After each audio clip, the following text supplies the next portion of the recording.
Hi everyone, I'm Professor Young and I'm going to teach you how to create a schedule so that you can manage your time.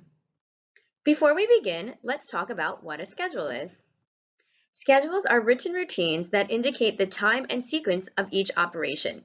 You should try to keep them consistent week by week, but they do sometimes change depending on the semester or the quarter or how your schedule is based in the environment that you're in. Before making a schedule, you need to consider what you are planning for and the constraints that could prevent you from scheduling an event at a certain time. Things to remember that you are planning for are your schoolwork, when you're going to learn lessons, homework, family responsibilities, and free time. Other things that you need to consider is, when are the best times for you to do work and learning? What times are you most alert and how much time will you need to complete these tasks? In addition, you want to consider the resources that are available to you, such as a computer, Wi-Fi, having quiet spaces, even looking at teachers' office hours. Seeing when they're available to work with you and to answer any questions or review concepts that you may have. As you can see, I provided a sample of some office hours. So keeping that in mind when planning and making your schedule.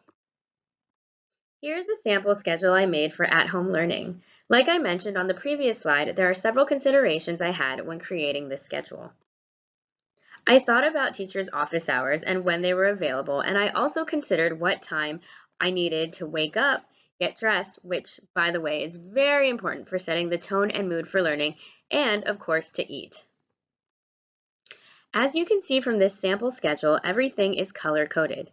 Each class has its own color and is scheduled for a certain time. Beneath some of the subjects, you will also see the names of teachers. The teachers' names that appear there means that their office hours are for that time.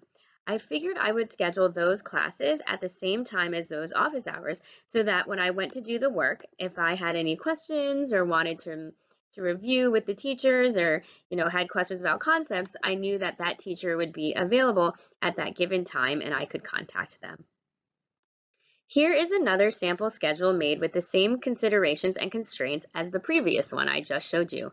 Pause the video to compare this schedule to the one that was in the previous slide.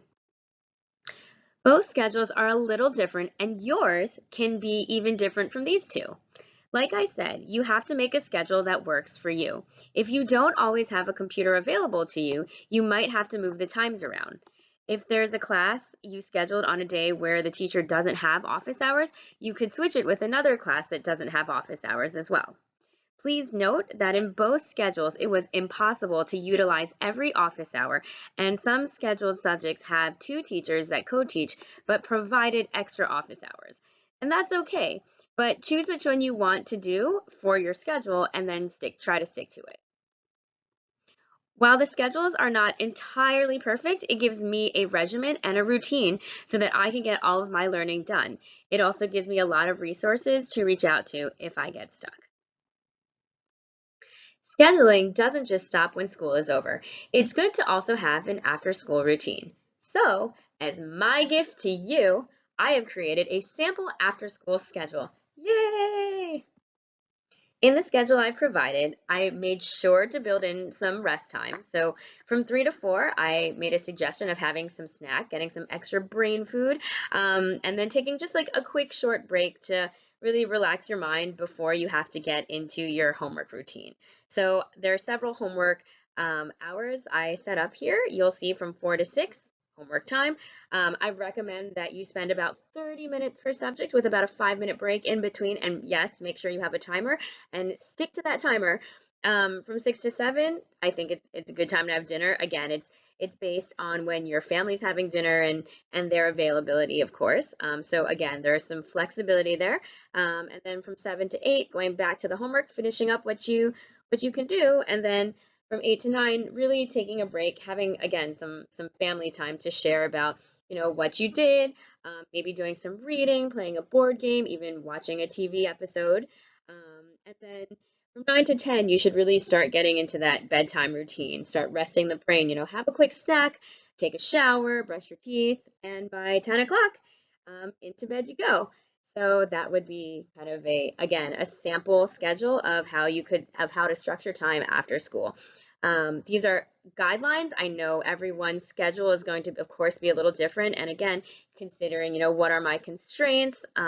What other family obligations do I have to do? Sometimes you may have to substitute family time to do some chores. Maybe you may not have that much homework, so you can take a slightly longer break.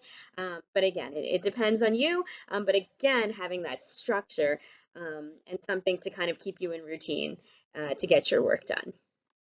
Thanks for joining me today. If you have any questions or need assistance in making a schedule, please feel free to reach out at executivefunctionscholar@gmail.com. See you next time.